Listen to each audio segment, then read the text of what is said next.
Ngayon may pupunta kami ni Paring Jack, kasama ko ngayon. Pupunta kami sa e-bike dyan sa may Remedios.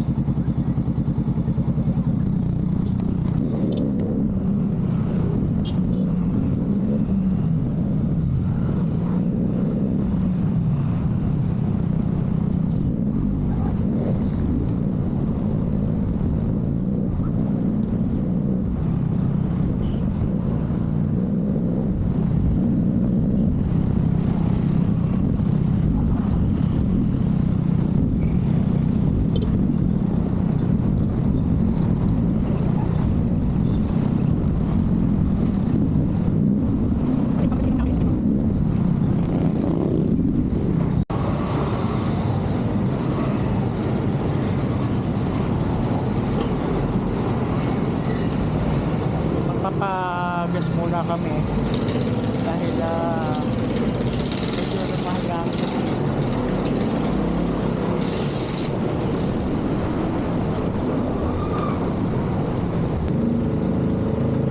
Now magkakanvas kami sa sa NXT e-bike dyan sa Remedios, malapit yan or katabihan ng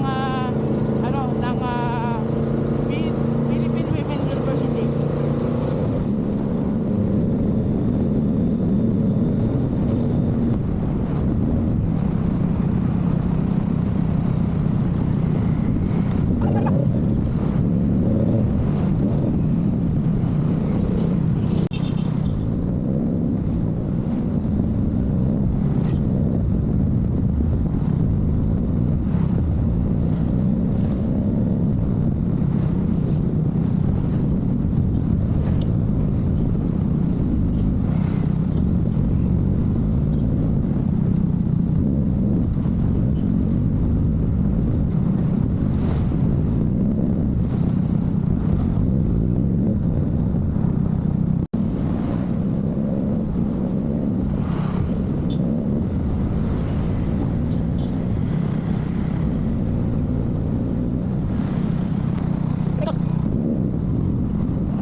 Mag-inquire lang tayo rito sa loob.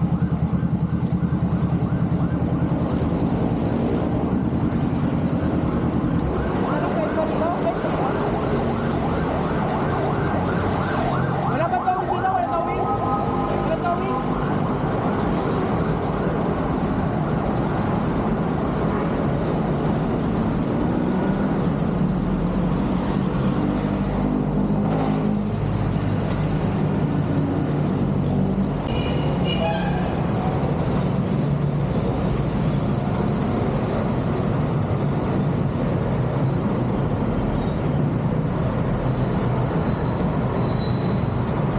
Boss, hindi ba kami mahuli diyan? Hindi ba nanghuli diyan? Dito? Saan na kaya?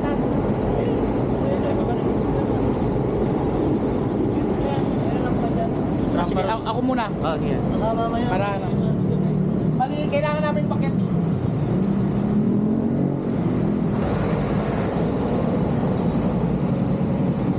Namatay? Namatay? Hindi. Saka ba yan? Dito sa naman na lang.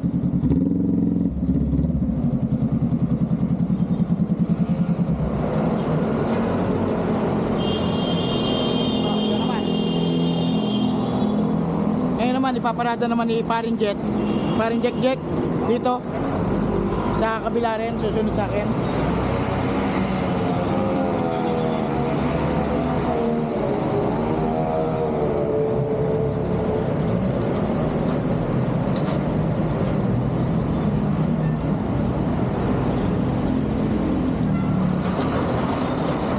Actually, kabubukas lang nila ngayon. Brother, ilang years na itong NXT na to? Ilang years na itong NXT? Sa NXT po, nasa Okay lang ba? Isama kita sa vlog ko? 3 years na eh. 3 years na pala sila. So, more than 20 years. okay. So may mga dito. May mga ano sila, may mga motor sila dito na may mga ka-look-alike. Siyempre hindi na ako magbabanggit ano, kasi hindi naman nila ako sponsor. Pera lang, Yamaha baka naman.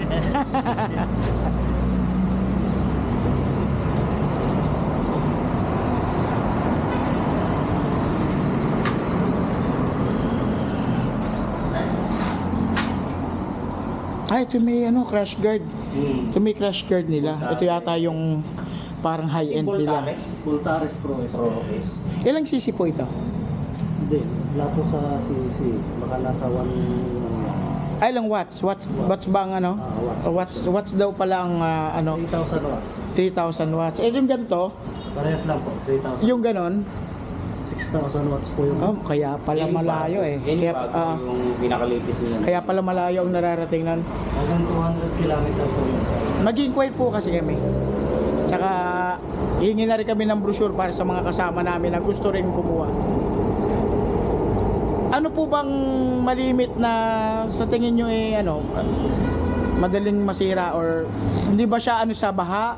O, siyempre hindi natin masasabi. Dito sa atin, bahain eh. Pero... Nakasil po ba yung ano niyan? Pero electric po siya. Pinapais na ilusong sa baka. Hindi naman natin lahat. Kahit naman yung mga motor natin, hindi naman natin kailangan ilusok. Oo.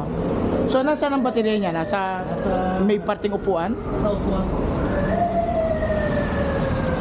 By the way guys, kausap natin si Sir. Sir, ano pangalan mo Sir? Alex po. Si Sir Alex. So si Sir Alex ang nag-explain sa atin. So dito pala, eto na yung ganun. Ito po yung battery niya. Ang charger niya type 2. So hindi na po ito tatagalin to rito? Hindi na po. So wala rin palang nilagay ng gamit. Magpapalagay pa rin tayo ng mga top box. Diyan talaga siya nakalagay. Oo. At least, safe siya. Tapos paano siya china-charge? Anong... Ito po. Type 2 charger. Tapos dito. Yan po. Okay. Pwede pa yan sa SM? Yung mga SM? Pwede po. Sabi sa'yo, pwede. Pwede. Type 2 plug. Okay. Ito yung plug niya.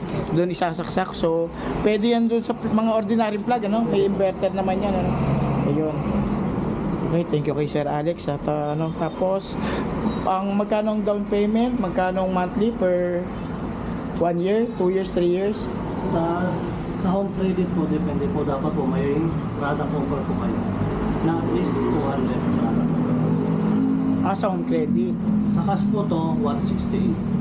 Okay. So, hindi pala siya kunyari, mag-ano lang kami ng ORCR, magkapakita ng mga identification card, tapos magda-down payment. Magda-download po kayo ng apps na home credit. Okay. Ganon. Tapos ang pinakamatagal na offer ng down ng home credit, 18 months. 18 months. 18 months. So, ganun kabilis. Hindi lang... Kumuha na sa inyo ito. So, credit. Marami na. Magkano kadalasan nagiging monthly nila pagka sinikat mo na? Ang monthly nila nasa 7,000 to 7,000 monthly. Sa loob lang ng 18 months. 18 months. Di ba, Kung matagal ka na sa home credit, walang down payment. Pero pwede okay. kang mag-down para yung monthly mo. Bumaba. Hanggang 18 months lang? Wala kayong 36 months? Walang, okay. So 18 months lang. Okay, Sir Alex, thank you po Tapos, Sir, baka pwede kami makahingi ng brochure kung meron kayo. Para at least may mga, ito yung mga features niya, no? Nandito ang odometer, ang tachometer, ang, yan, ang oras, ang trip A, mga trips. Tapos yung ng gulong, yung tigas ng gulong, battery, kung ilang percentage ng battery. Ayan. Tsaka yung yun, motor temperature, yung init ng May gauge para sa battery. meron din siya. Okay. Makikita mo kung nag-overheat na. Ayan. Ito mga bago nila din. Ito yung Dynamax. Ito magkano siya? Maganda rin itong pula. 90 plus. Ito maganda rin ito, parang X-Max. Nasa 150 to 160. Pwede na rin. Bari lahat sir, kailangan nakaano sa home credit. Hindi siya yung pili lang na ano, lahat pala ng kukunin mong product, lahat pala kailangan. Okay. Wala kang mag-credit. Wala akong home credit. Si Mrs. may home credit. Hindi nga, credit card, straight payment. Ayun lang. Hindi pa ako ano, siguro sa susunod na lang. Sige, bali nag-inquire lang kami ni Paring Jack para malaman kung anong presyo, monthly, tsaka down payment. Kailangan nakaano pala kayo ng ano, ng home credit. Tagal na. Cobra kayo sa amin. Check mo sir, kung may product po pa sir. Meron naman. Okay guys, sa susunod na update na lang tayo. Pero ang huling Yung tungkol sa Home credit. sa home credit. Usually po kapag po home credit, more or less po mga na-approve po existing na. Ibig po na existing, yun po yung malaki na po yung kanilang product loan. Oo. Kasi kailangan po, mas malaking product loan offer compared sa price. Okay. It's either, halimbawa naman po first timer sila, usually po kasi pag first timer, ang ino-offer lang ng home credit, max na po ha, based sa aming observation dito sa home credit, 55 kanilang product loan offer, 55,000. Usually po ito kapag po siya ay installment via home credit, nasa 195,000 yun. So more or less sir, malaking kulang na kailangan. It's either Any kahit na sabihin natin 50%, 70% down payment. depende pa rin po sa kanilang Okay. evaluation. Ah. So, third party po namin siya. So, nakadepende po Okay, sa kanila okay. kung magkano yung magiging down payment. Oo. Pero kadalasan po na napapansin ko sa aking observation, kapag po malaki po yung kulang sa product loan offer, it's either napakalaki ng down payment o di po kaya nadideclare. Okay. So, kailangan talaga Kasi karamihan sa ating mga buyers, walang home credit. So, ang kadalasan cash. ginabayan. So, magda-down sila ng cash. Kaya lang, ang kailangan nyo may home credit. Kailangan po talaga merong product loan offer. Okay, Yun po okay. yung pinaka-importante when availing home credit. Kayo nga po pala si Marlon. Marlon. Thank you po kay Sir Marlon. Si Sir Marlon na nag-explain sa atin about sa mga loans. Aming mga high-end unit na po, sa ngayon po sir is reservation na po tayo. So Okay. lahat po ito nakikita nyo sa lahat po ito ay reserved na, may order na po siya. Yes. As of the moment po, wala na kami unit na available. Ito lang po available na rin. Ito lang po available. Ay, Wala na. pang girl lalo. 4 wheels na. So lahat po ng 2 wheels po namin ay Naka-reserve. reservation Okay, basis okay. na po siya. Thank you, So, Sir lahat Marlon. ng naka-display na to, ay may may-ari. Pick up na lang siya kasi nag-reserve sila mga ano pa, mga 3 weeks ago. So, Okay. compare to dumating agad. Pero kadalasan po, ang aming reservation, maabot na po siya ng 8 weeks to 16 weeks. So, 4 Gano'n. months na po siya. Tagal din, ano? Okay. Ibig sabihin, hindi man talaga siya ngayon. Ngayon po, Oo, hindi man po siya. talaga. Kaya ito sir, mga ano po ito, 3 weeks ago nag-reserve sa amin. Dumating na po siya ngayon. So lahat Okay. po ito ay may owner na.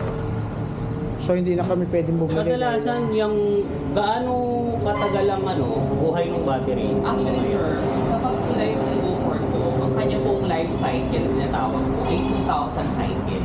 So ibig sabihin po, i-divide mo siya into 365 days, equivalent to 5 years. That's the called life cycle. When you say life cycle, sir, yun yung kanyang peak performance. Ibig sabihin, halimbawa, like this one, kaya po nitong tumakbo ng 180 km. Kung yung baterya, kung baga sa battery health niya 100%, makakatakbo siya ng 180 km. So, ibig sabihin, habang tumatagal, baterya po niya tumatagal. Ibig sabihin, 180, pwede mo gawin kilometer range, pero hindi po siya sira. Kasi ang rotation nila kapag go po life cycle, baka 5 taon, baka sira na yan. So, hindi po. Ibig sabihin lang po nito, yun po yung kanyang peak performance. Ibig Kumbaga, sabihin hihina sa lang siya ng battery health, battery. 100% battery health siya. Pero not to the extent na sira agad after 5 years. So no, kasi ganun thinking nila eh. Kasi sinasabing battery cycle, live battery cycle, ang ibig sabihin lang pala nito, ay 5 taon lang pala yung battery ko, I need to change to new. So, sa ngayon po sir, in every battery, ang cost po niya is 50% to unit. Ganun po ang halaga niya as of the moment. Kasi ibig sabihin po nito, ang kanya pong demand ay mataas, ang kanyang supply mababa pa. Ibig sabihin po, like T04 po, bago lang sa Pilipinas, kaya ang supply niya hindi pa ganun kadami. Ibig sabihin, after 5 years, malay nyo, gusto mo na magpalit ng battery or Upgrade. mag-upgrade, marami na siguro mas mura ng lahat. Kasi kasi after 5 years, kumbaga sa demand, Dinidevelop na nila, oh. Bago supply, nadami na siya. Dinidevelop na. Magkano pa Sa ngayon po kasi 50% niyan. So 50% talaga 460, na. mga 80,000 yung ang price. Ganon. As of the moment, as we speak. Kasi hindi pa natin malalaman after 5 Siyempre. years, maraming lalabas. I-develop naman, So i-develop ngayon yan. po, kung tatanungin niyo po ako, the price itself is 50% kung magkano yung unit. Yun po yung value. Okay. Yan ba, wala sira na yung battery ko, sira na siya. Pwede ko rin i-home credit yung sa kasi. Hindi pa namin masasabihin as of the moment kung pwede i-complete. Kasi as of the moment po, unit pa lang, ang pinapa-installment namin tayo. Okay. So, ayun lang. At ang gaganda na pa naman ng mga units na ito. Sa ngayon po, sir, ang aming reservation for aming Storm XR is for third batch na po tayo. So close na po yung second batch namin. Second batch po namin lalabas siya, ma-release mo namin siya by May or June. So ang third batch po namin by June or July na po kami makakapabili. So ngayon po ang tinatanggap po namin is third batch reservation na for the Storm series. Storm XR. Pati ba yung nasa dulo? Ganon din? Ayun naman po is Voyage naman po, lead acid po yun. May owner na yun. I mean, EV din yan? Electric? Lahat po, yes, electric po lahat tayo. Okay. Okay, thank you Sir Marlon ha. Much po. Ayan. So visit lang po kayo dito, located kami sa Suite D, doon Okay. sa building po. Pwede po kayo mag-Maze or mag-Google Map po. Lagay niyo lang po NXT e-bike PH lalabas na. Okay. So dahil Sa ngayon po, ito wala na kaming unit. dahil na-interview natin si Sir about dito sa ating e-bikes, bibigyan po natin sila ng sticker. Ayan, thank you so much Okay po po. for dropping by. Sir, Sige po. Busabos Vlog. Dan Busabos po. Sorry, Dan Busabos Vlog. And also, sir, kailan niyo lalabas to? Actually po, meron po kaming makina PH, may estimate. April 10 to 12. April 10 to 12. Yeah, this coming Friday, Saturday, Sunday. So mag-join po si NXT po doon. Okay. Yes. Ang pinaka-main company po natin po, sa industry po nito 25 years na kayo, pero ang NXT po is going 4 years.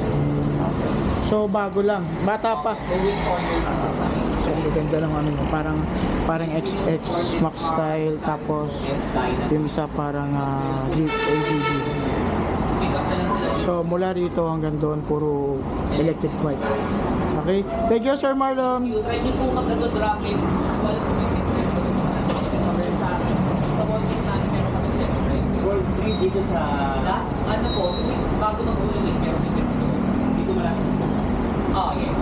Okay. Ngayon naman po, SMS naman po ngayon. Thank you. Okay, galing na tayo sa NXT. Nagpa-interview tayo kay Sir Marlon about dito sa mga motor.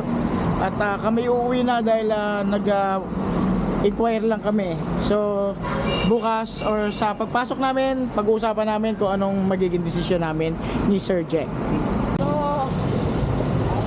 So ngayon, ngayong araw ay magpapalam na kami at uuwi na siya. Pakabiti pa siya sa Imos. Ako ay sa Tondo pa. Wala ka bang isa-shout out? Wala.